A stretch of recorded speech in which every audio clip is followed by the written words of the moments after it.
Welcome to Thrilling Tales of Adventure.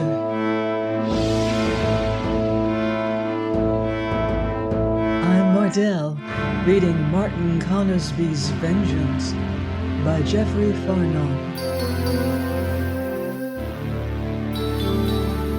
Chapter 26, Our Desperate Situation.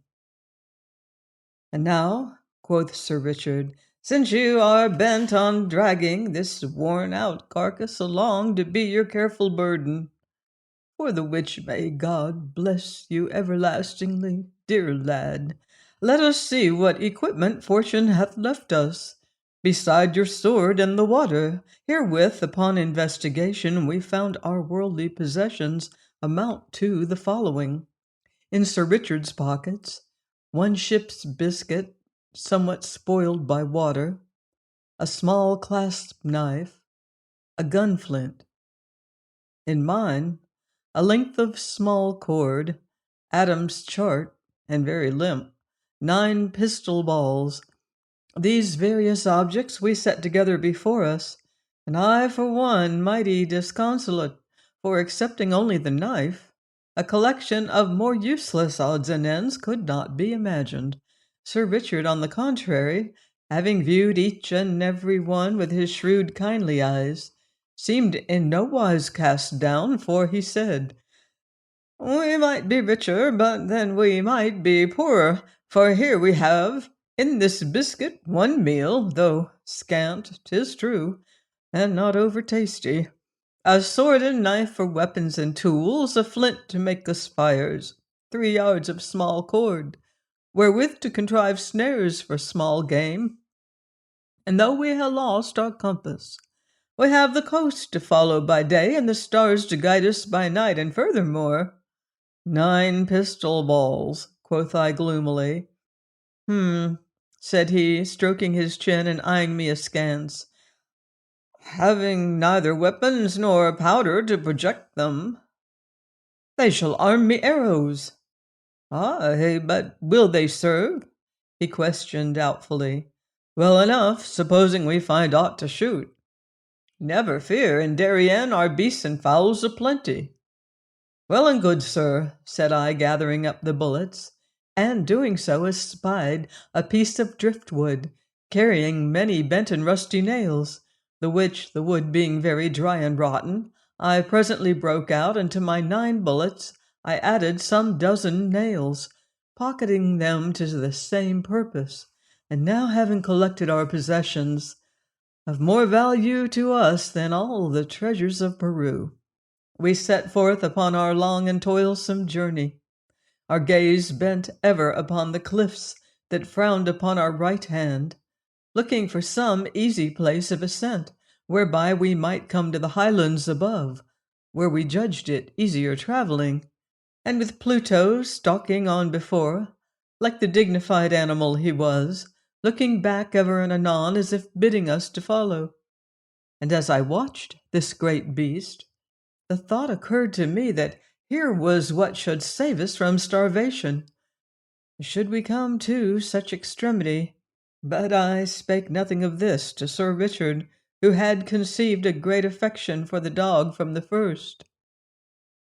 And after some while we came to a place where the cliff had fallen and made a sloping causeway of earth and rocks, topped by shady trees. This we began to mount forthwith, and finding it none so steep, I, lost in my thoughts, climbed apace, forgetful of Sir Richard in my eagerness, until missing him beside me, I turned to see him on hands and knees, dragging himself painfully after me thus, whereupon I hasted back to him full of self-reproaches. "'Tis only my legs,' he gasped, lifting agonized face. "My spirit is willing, Martin, but alas, my poor flesh."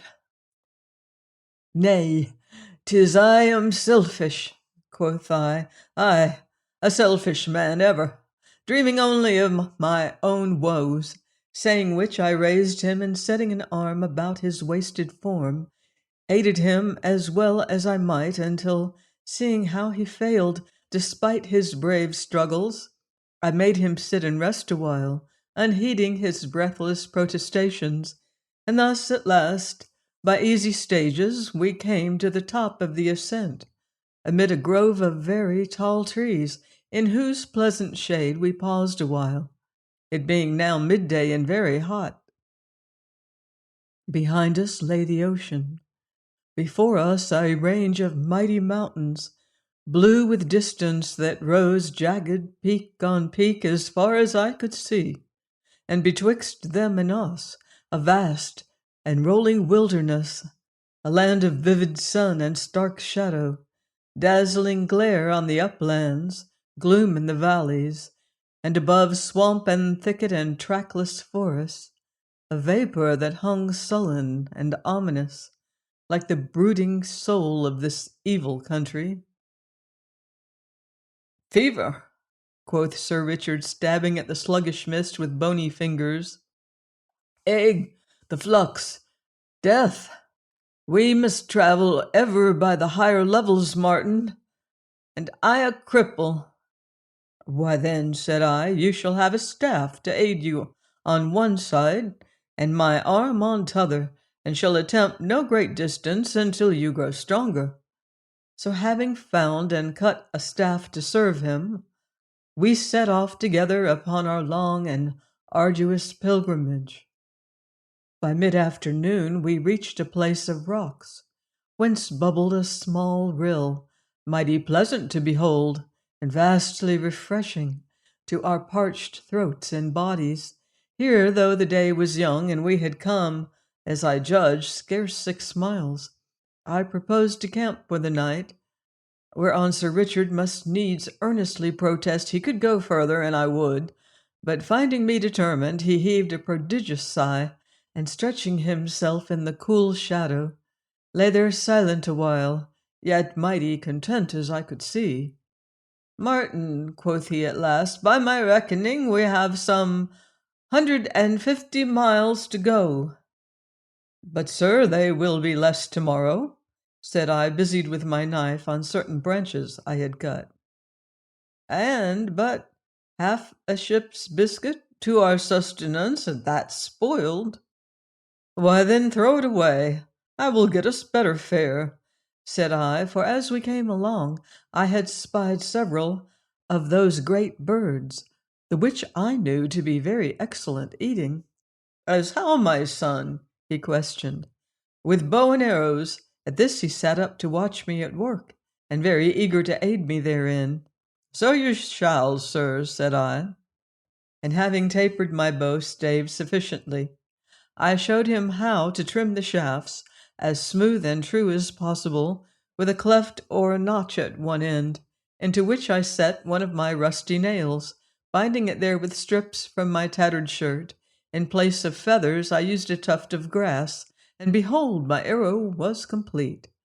And though a poor thing to look at, yet it would answer well enough, as I knew by experience. So we fell to our arrow-making, wherein I found Sir Richard very quick and skilful, as I told him, the which seemed to please him mightily. For, said he miserably, I feel myself such a burden to thee, Martin, that anything I can do to lighten thy travail be to me great comfort. Sir, said I, these many years have I been a solitary man, hungering for companionship, and in place of enemy God hath given me a friend, and one I do love and honor. As to his crippled body, sir, it beareth no scar, but is a badge of honor. And if he halt in his gait or fail by the way, this doth but remind me of his dauntless soul, that despite pain and torment endured. So saying, I caught up such arrows as were finished, 4 in all, and taking my bow set forth in quest of supper, with Pluto at my heels, nor had I far to seek, for presently I espied several of these monstrous birds among the trees, and stringing my bow with a length of cord, I crept forward until I was in easy range, and setting arrow to string let fly. Away sang my shaft, a yard wide of the mark, soaring high into the air and far beyond all hope of recovery. This put me in a fine rage, for not only had I lost my precious arrow, but the quarry also, for off flapped my bird, uttering a hoarse cackle, as if in derision of my ill aim. On I went, seeking for something that should serve us for supper, yet, look where I would, saw nothing, no, not so much as parrot or macaw, that might stay us for lack of better fare. On I went, and mightily hungry, wandering a haphazard and nothing to reward me until, reaching an opening or glade, shut in by dense thickets beyond, I sat me upon a fallen tree, and in mighty ill humor, the dog Pluto at my feet. Suddenly I saw him start and prick his ears, and presently, sure enough, heard a distant stir and rustling in the thickets that grew rapidly nearer and louder to trampling rush, and out from the leaves broke some dozen or so young pigs. But espying the dog, they swung about in squealing terror and plunged back again. But in that moment I let fly among them, and was mighty glad to see one roll over and lie kicking, filling the air with shrill outcry. Then Pluto was upon it and had quickly finished the poor beast, aye, and would have devoured it too, had I not driven him off with my bow-stave. It was a small pig and something lean, yet never in this world hunter more pleased than as I. Shouldering the carcass, and with Pluto going before, I made my way back to our halting place, and found Sir Richard had contrived to light a fire, and full of wonder to behold my pig.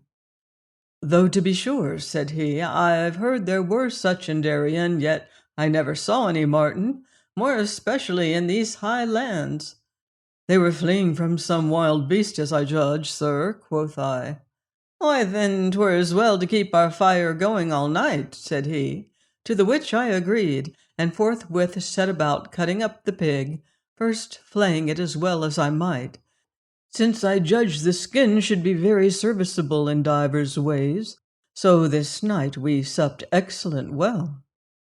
The meal over, Sir Richard cut up what remained of the carcass into strips, and set me to gather certain small branches, with which he built a sort of grating above some glowing embers, and thus dried and smoked the meat, after the manner of the buccaneers. "For look now, Martin," said he, "besides drying the meat, these twigs are aromatic, and do lend a most excellent flavour, so that there is no better meat in the world, besides it will keep."